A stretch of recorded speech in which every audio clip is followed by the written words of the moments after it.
यो चाहिँ बुद्ध शान्तिमा चितुवा निस्केर चाहिँ यहाँ मकैबारीमा छ र यहाँ चाहिँ हानिरहेको छन् साथीहरूले। मार्नु चाहिँ हुँदैन।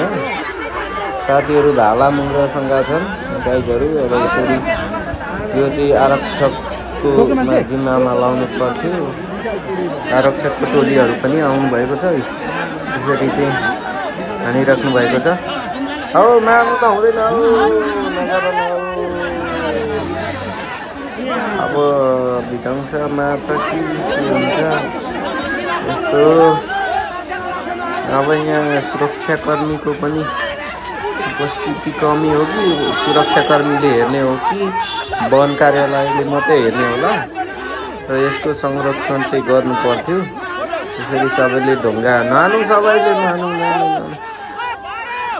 जानु दिनु जङ्गलमा, बिचरा घाइते छ होला। यसरी ढुङ्गाले हानिराख्नु भएको छ।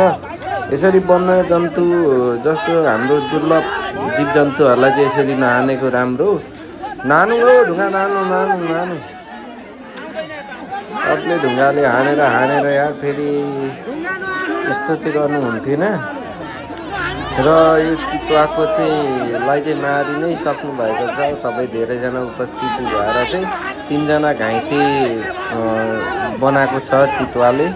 र अब यसको चाहिँ अब यसलाई चाहिँ मारि नै सक्यो जस्तो देखिराखिन्छ।